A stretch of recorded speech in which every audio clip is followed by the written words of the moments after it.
honored to introduce our next moderator, Kris Molnar, who comes to us from about a 4.5-hour drive, was it? And had her head and neck cancer treatment for tonsil cancer at UPMC about 17 years ago.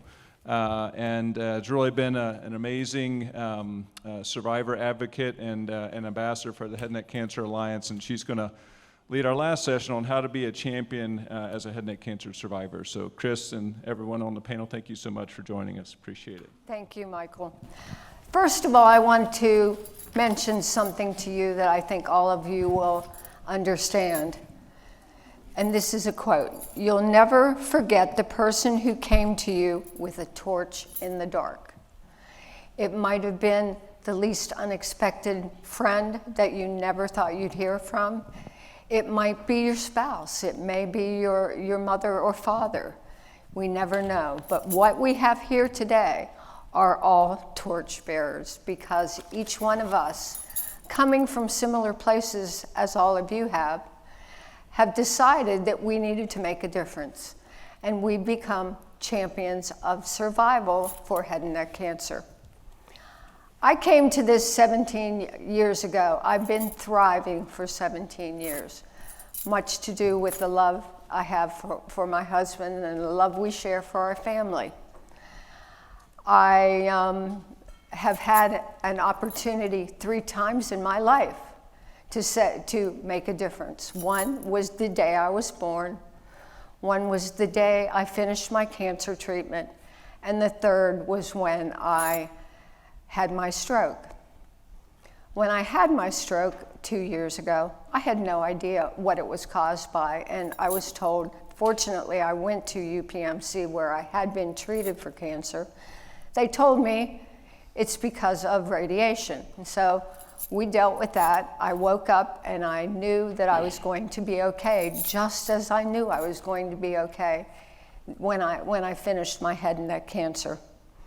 I want to share something too with you before I go on, because we've been talking about resilience, and what I'm about to read for you was written by Bob. Excuse me 1 minute. You all understand this. Bob Kankolowski, and he is a head and neck cancer ambassador. He writes a blog and is having some health difficulties right now.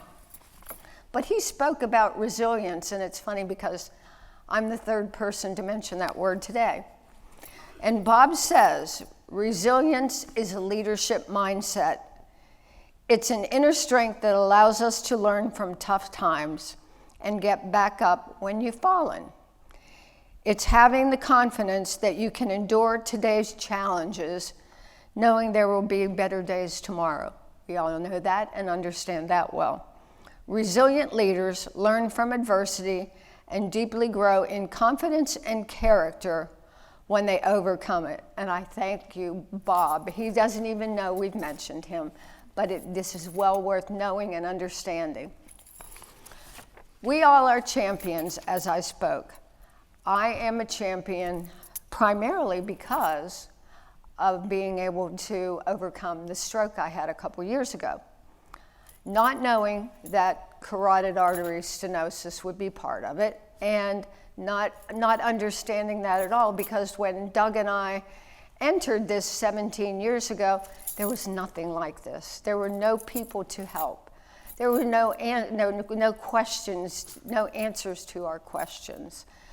So that's the primary reason why I've become an advocate and a survivor champion. And the way I've been able to do that recently is Head and Neck Cancer Alliance has their Inspire site. It's a forum for discussion where people like you and me, if you have a question, if you're concerned, you can go on there. And really, if you want to be anonymous, you can be, because you can develop your Inspire name, and it doesn't have to have anything to do with you. So it can all remain confidential. But what I found as a team leader there, my responsibility is to ask questions, to help comfort people, because we all approach this very differently. And what I've been able to do is hopefully help inspire other people to use that forum to be helpful to those of us who are moving forward in the thriving mode. Let me introduce our next person on the panel, and that is Itzhak Brook. I think you've heard a lot about him today, and he's asked any number of questions and insightful ones. Itzhak is an individual who wants to educate people. He's written books on many, many topics related to head and neck cancer, side effects, and his own laryngectomy, correct? And the side effects from that. Let me give him a moment, and he can tell you how he's taken his survival and championed for others.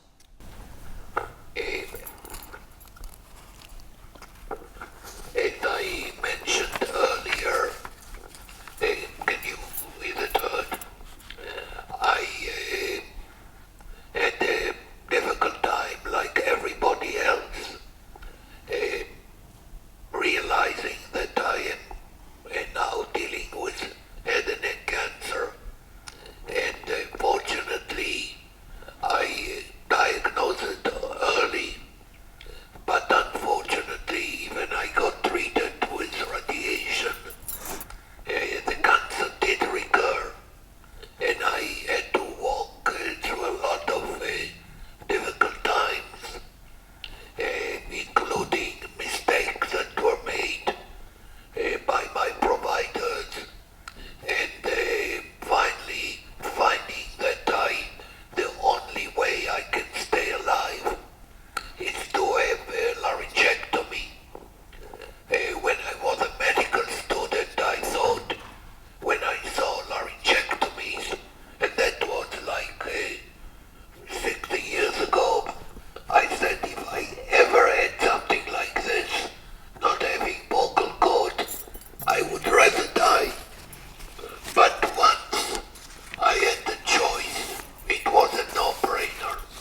Thank you, Itzhak.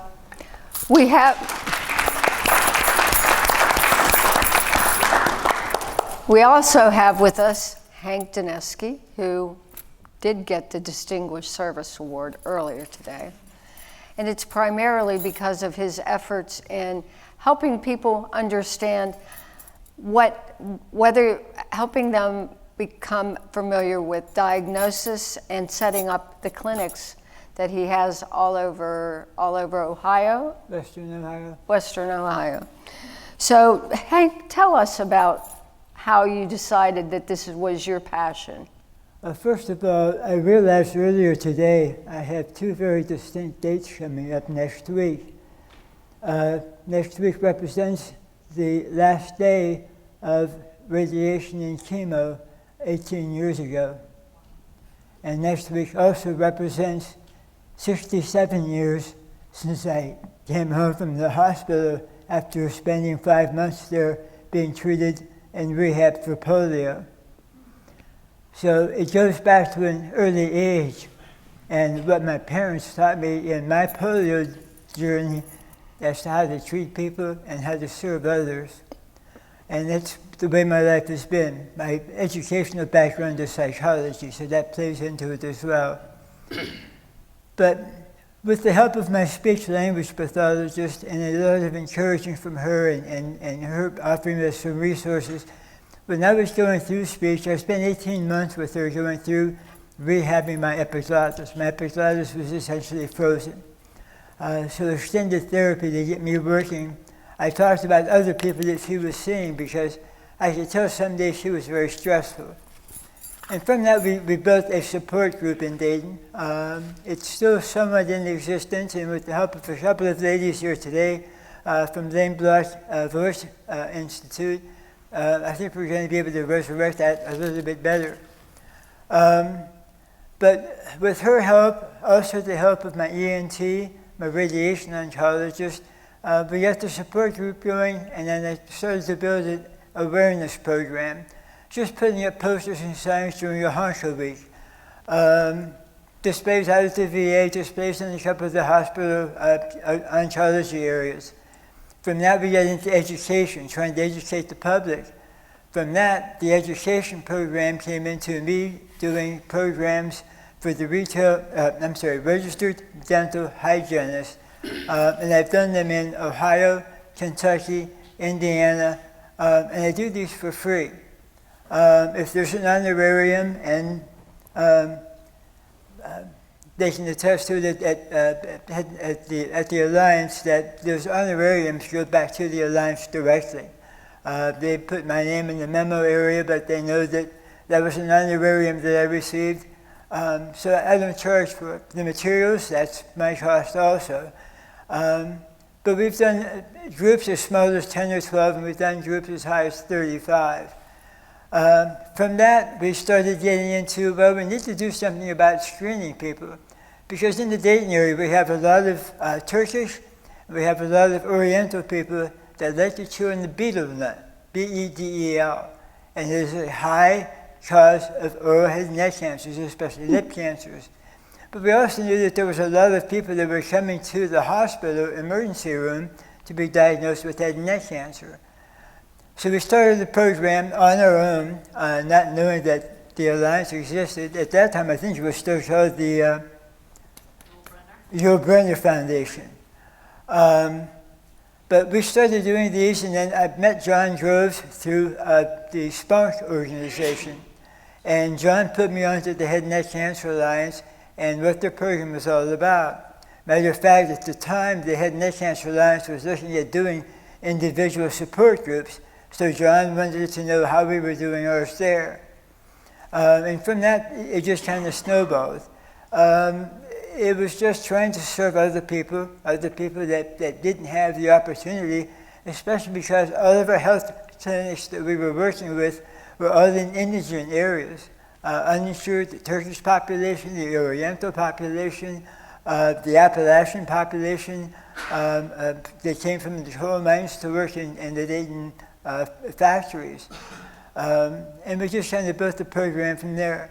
If anybody wants to do it, it's not that hard. But what it takes time, resilience, because you have to knock on a lot of doors and you have to listen to the word no a lot. But guess what? I spent 32 years in sales, and as a sales manager and a sales trainer, I have to hear no a lot in my life. But I could never take it. But we finally got some people to come on board with this and help us out. As I said, COVID basically shut down the screening program. We hope someday to be able to get it back up. It all depends on the dental industry, because in Ohio we do not have an Ohio therapy bill where I can just bring a registered dental hygienist in to do the screenings. They have to have a dentist on site. And I've got no cooperation with the exception of a few dentists. Now, when we screen a person that potentially has some type of oral or head and neck cancer, they don't have insurance. They don't even have a primary care physician. We give them a list, and on that list we highlight the doctors that are most likely to help them with what was on the Ashar form. Those doctors, when they take that Ashar form copy into that doctor, they will see them on a consulting basis. At that point, that doctor's office will get a hold of a social worker, depending on what agency might be able to help them best. Maybe Medicaid, it may be the Dayton Foundation or something like that, and they will find a way for them to be able to get the treatment paid for. Sometimes the hospitals will pick up the bill. We happen to have a large hospital that is religious-based, and they will just write it all off. So we have to find ways to be able to find out to help these people out. This is not just my wife and I. This is a whole bunch of people that have been willing to help us out and support us. One couple that helped us start the support group has been with us from day one. Bernie is a lady. She's a 25-year survivor.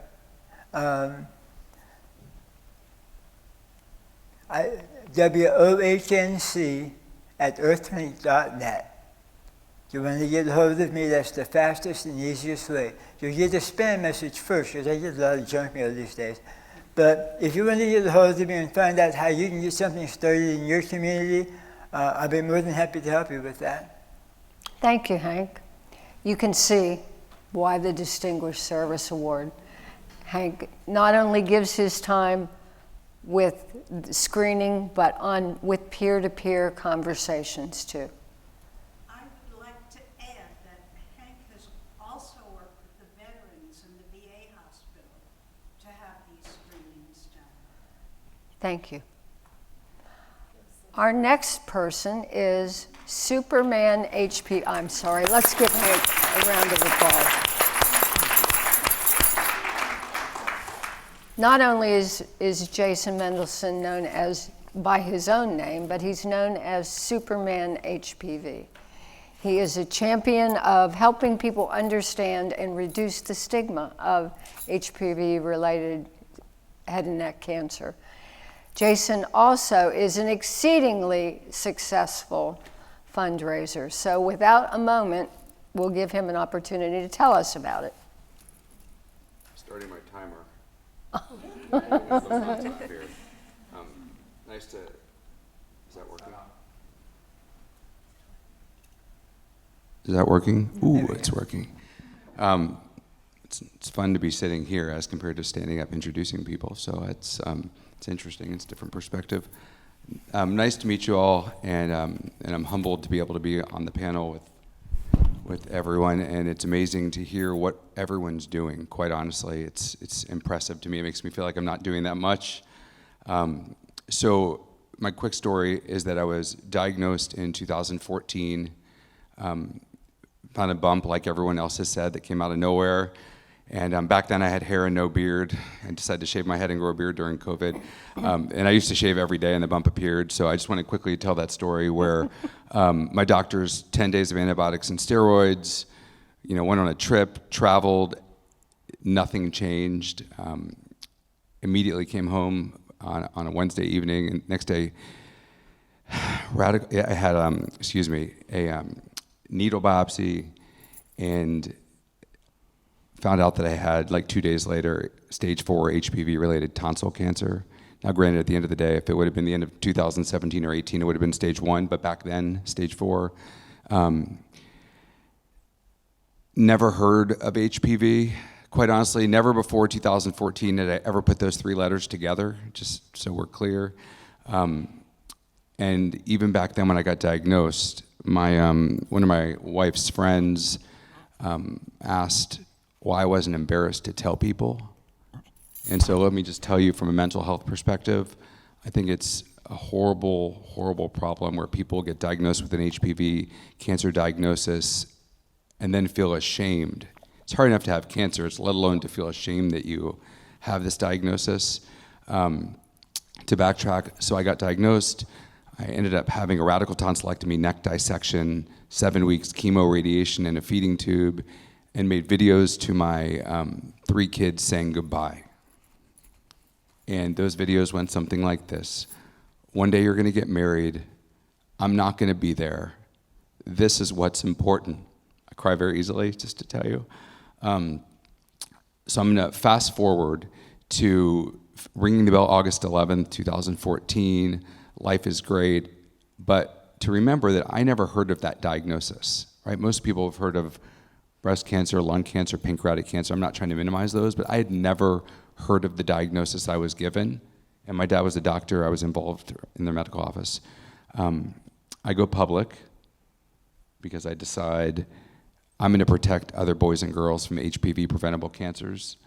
And I've done a ton of work. I'm humbled to tell you my cancer story has been shared in over 100 countries. I've spoken on Capitol Hill as part of a congressional briefing to increase HPV vaccination rates.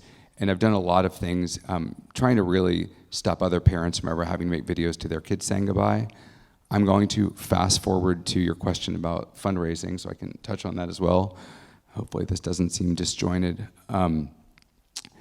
So working closely with Nancy and the team, we decided that we would, while the move-a-thon was going on, which I'm sure you all know about, we decided we were gonna have a fundraiser called Raise Your Glass, and we wrapped a Mercedes-Benz with the names of cancer patients, survivors, and caregivers of all cancer types. And so everyone you know probably has been touched by cancer. There's like someone knows someone. And so there's 68,000 people a year that are diagnosed with head and neck cancer, so we charge $68 a name to have people honor the people they loved to be placed on the car. And we found local companies that were willing to donate their services. The Mercedes-Benz dealerships said we could use their place for free. They gave us their loaner car for a month that they let us wrap.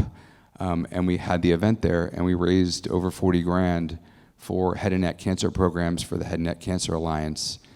And I'm humbled to tell you and happy to tell you that through a very trying time, probably gonna choke up again. So I've been married 27 years. My 3 kids, I have boy-girl twins that are 22 and a 16-year-old son. And when I was diagnosed, my twins were 12, my son was 6. But I know that through sharing my story and helping families, that I can protect and prevent other parents from ever having to live the life that was other survivors discussed earlier, where the caregiver had to be strong for me as the person diagnosed with cancer, but then be great for my kids, right? Because no kid should ever have to worry that their parents are going to pass away. And so I figured, and what has motivated me to raise funds for the Head and Neck Cancer Alliance is the fact that I can positively impact families, protect kids, and just use my story for good. And so I know that's a long answer. I might get in trouble, but that's, I think, what allowed me and what can allow all of us to do what we did this past year. Thanks very, very much. We have on my right Julia Porter. She's a speech and language pathologist who has worked with head and neck cancer patients, and she herself had adenoidal carcinoma. So help us understand how you took that to become a champion. Sure.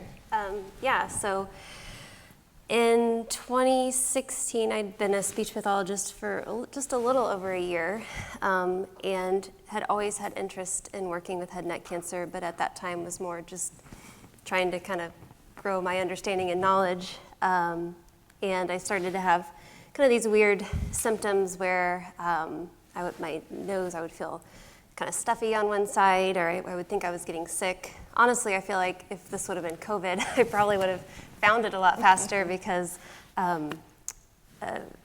actually the test would have run into the mass probably, and I would have been able to get even COVID tested. But anyways, I was having these weird symptoms, couldn't blow my nose, I was snoring, and I kind of let it go for a while because it was going into the winter, and I thought, just seasonal things, and then spring rolled around and I thought it was seasonal things again, and eventually I actually, and this is kind of the weird part, I had my coworker go ahead and I said, can you look in my nose? I feel like something's weird up there, and this had been going on for a handful of months. Not everyone can do that. Right, yeah, it was kind of odd that my job kind of placed me in a position to have really easy access to get it checked out, because I'm notorious for not making phone calls to schedule things. I dread making appointments, even like a hair appointment.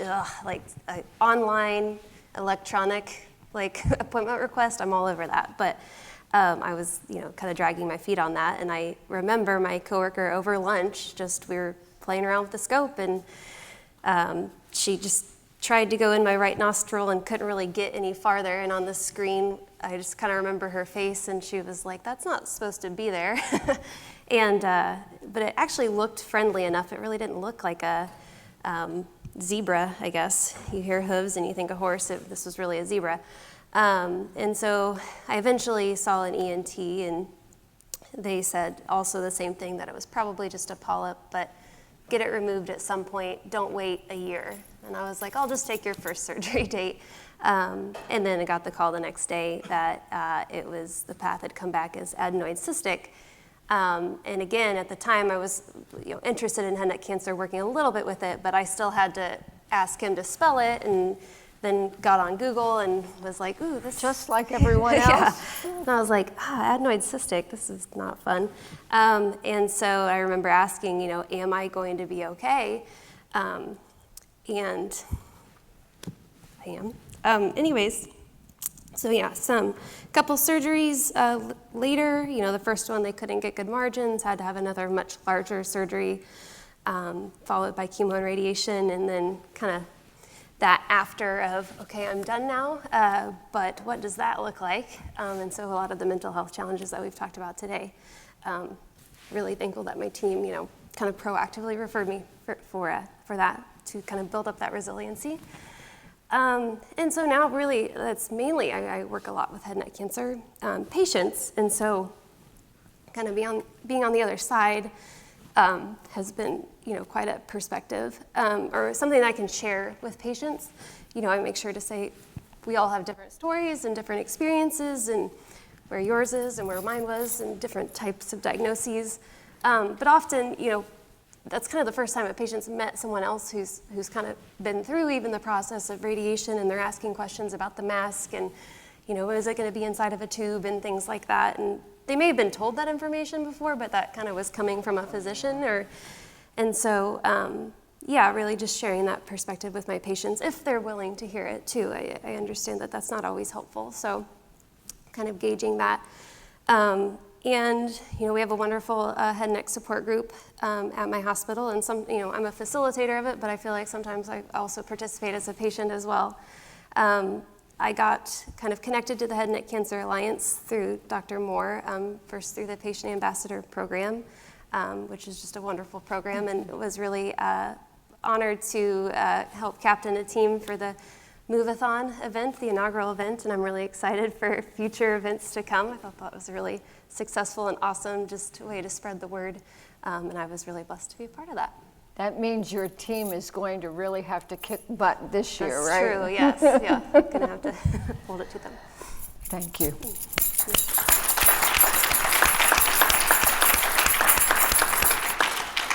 I think, as you can see, we all come from this with a great deal of gratitude for the lives that we have, the life that we get to share with those people we love.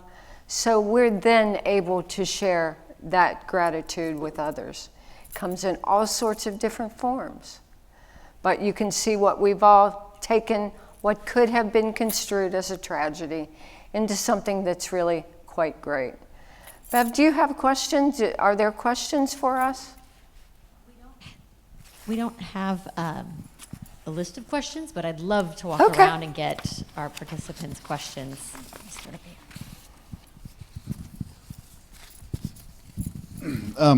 I'm really interested in that early screening that Hank was part of, and from talking with Jason, I didn't know that HPV oral or head and neck cancer was a thing until today, and the only thing I ever knew related to HPV was cervical cancer. So what does early screening look like? From that slide, it looked like to be just a visual examination. Is that something that can be worked in as part of just your routine, like dental care? Like your dentist could be able to be trained on how to do early screening, and just as part of your every 6 months checkup? There is a dental code for your dentist to be able to bill that.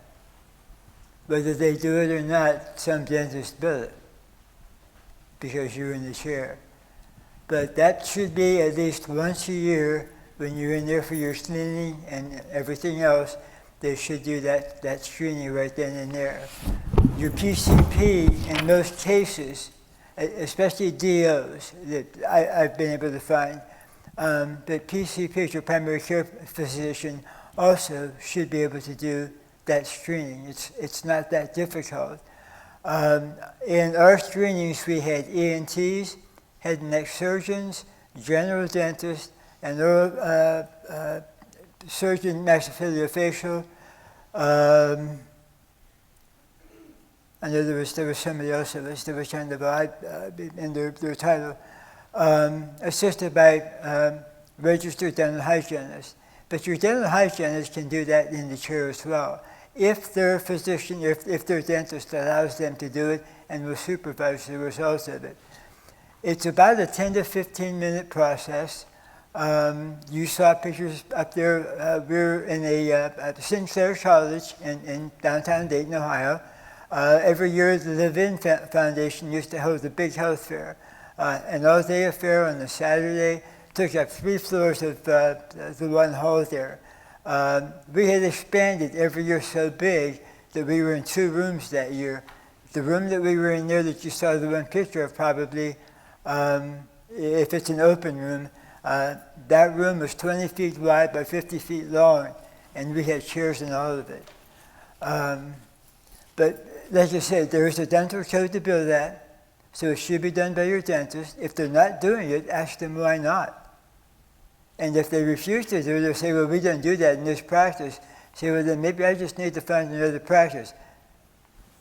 I also want to comment real quickly about that, because I've presented to dental hygienist associations in different places. They should be doing it. Like if when you go for your cleanings and they lift your tongue up, and they look in the base of your mouth or they touch your neck, they should definitely be doing it. Again, I'm not a dentist, but I have it happen multiple times a year. I see my dentist 4 times a year for cleanings.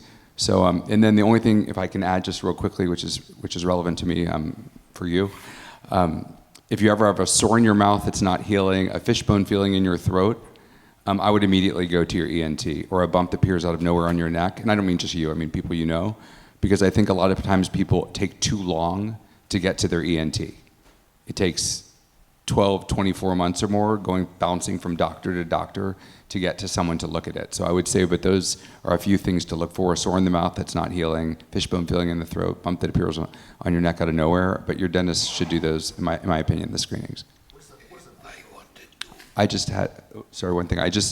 My dad's best friend at 74 got diagnosed, and he always said it felt like he had a fishbone feeling in his throat, like there was something in there. So I'm just describing what this man described to me, that sometimes people have said they felt something was there that just didn't feel right. Sharp stabbing pain. Dr. Moore, do you have a question? I wanted to add something to this.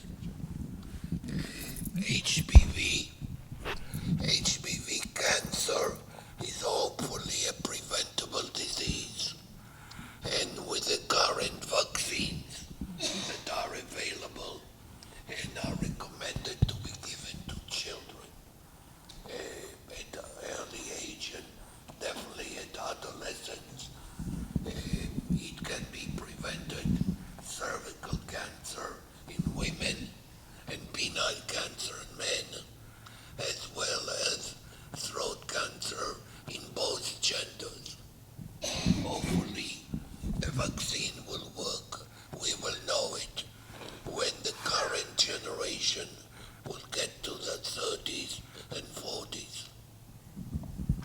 Yeah, Dr. Moore. Yeah, not a question, just a brief comment on that. So I think that there's an important distinction between oral cancer, which is cancer in the mouth that is going to be more easily picked up by a dental provider.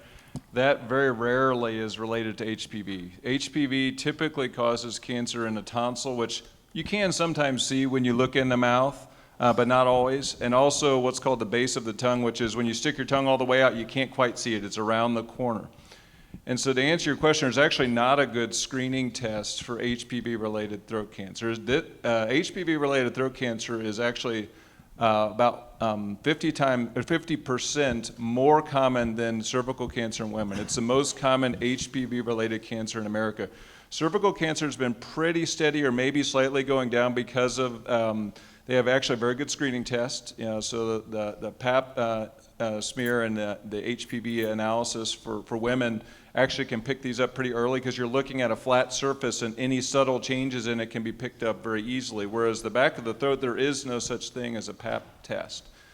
There are some new tests that down the road may have some utility, so some blood tests to look for HPV DNA in the blood. But other than that, an exam, if you have symptoms, is, to be honest, the main source that we have, but it's not if you will, an effective screening test. Even for people who are a long-term partner of somebody who has known HPV-related cancer, you know almost by definition they've been infected with a high-risk HPV because they've been with the partner for a long time. There's no recommendation for any sort of invasive screening test. As of right now, it's mainly just being aware of the signs and symptoms that Jason mentioned, and also to highlight Dr. Brook's point about the importance of prevention. So that's why the HPV vaccine for both boys and girls is so important. It has been shown to be very effective at preventing these infections that ultimately go on to produce these cancers. Obviously, you need that person to go from when they were vaccinated to their 40s and 50s and when they would get the cancer. In that window of time, since the vaccine was rolled out in 06 and then ultimately to boys in 09, it'll be a while until we actually see the population data to say that this is actually improving it, but certainly many people believe that it will. So it's a great point, and hopefully, in the relatively near future, because this is such an important area of just cancer screening in general, these tests will become more widely available, more sensitive to be able to pick them up. But as of right now, there's not a great screening test. The best option we have is what was mentioned earlier, the screening by dental providers, but there are areas that just so that you guys know that they can't assess well.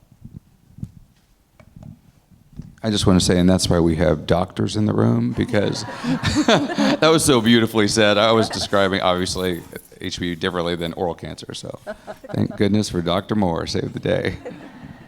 Are there any other comments or questions in the audience?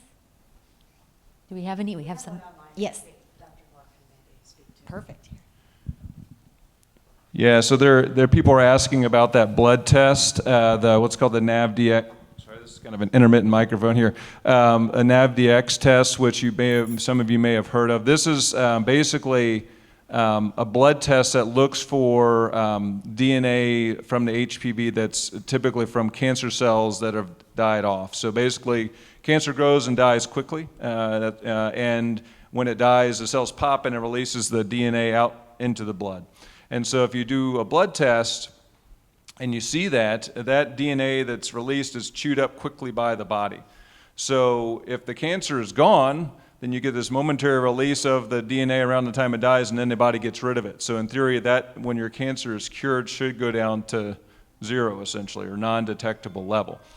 That test has not been shown to be an effective tool on a big population. So it's not like you just go into your primary doctor, do I have cancer or not? We're going to check it. But it has been shown to be actually fairly effective in people who have known HPV-related throat cancer. When you get treated for it, if your number then goes down to normalize at a non-detectable level and stays there, the likelihood of there being a cancer recurrence is incredibly low. So it is a very helpful surveillance tool. Now that's still in the early stages of investigation. So we don't say, hey, don't come in for an exam or don't get the normal scans. It's kind of an adjunct to it. And that's the way many of us incorporate it into our practice.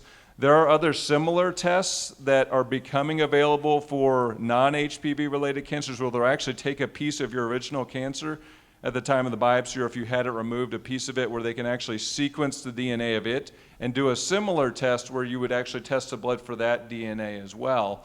And that's something that I would imagine in the next 5 to 10 years will be something that's used much more widely. But the challenge is occasionally these are anxiety provoking. You can get a false positive and it stresses everybody out. I've had times where I've gotten a test that was positive, the exam looks great, you get a PET scan a lot of times and the PET scan looks great. Usually then you repeat the blood test about 4 to 6 weeks later, and everyone that I've had, that number went down to 0 again, and it was some sort of momentary blip in the radar, who knows why, but there are instances where it does create a ton of anxiety, kind of like the scan anxiety that was mentioned earlier, I think by Dr. McCammon.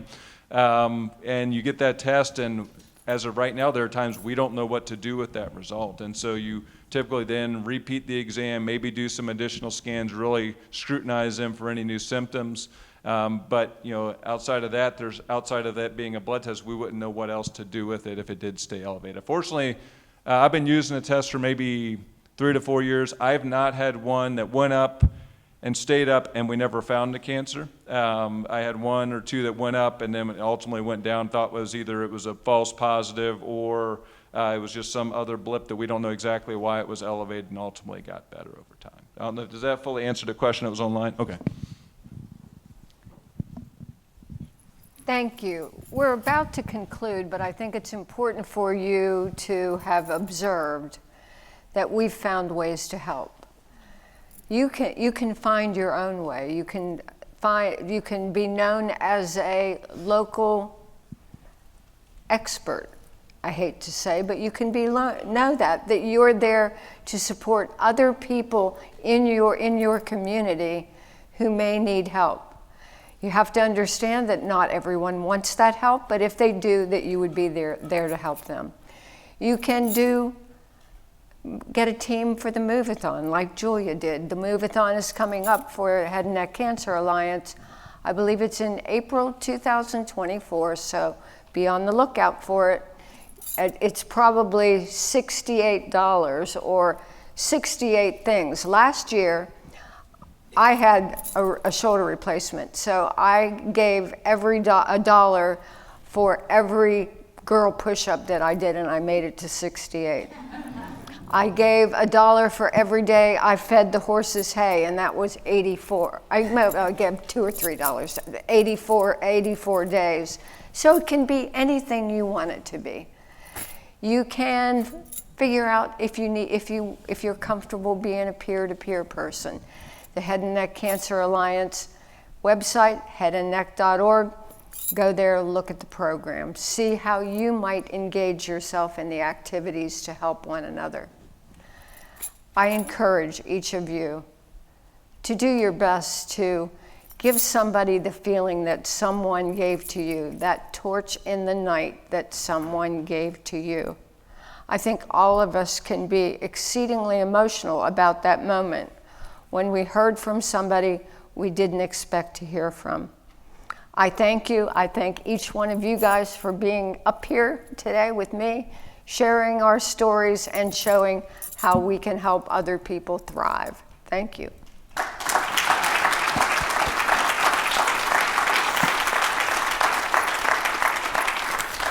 I didn't think we had Let's any give one more round of applause for our presenters here and to all the other presenters and moderators. So I just want to walk up.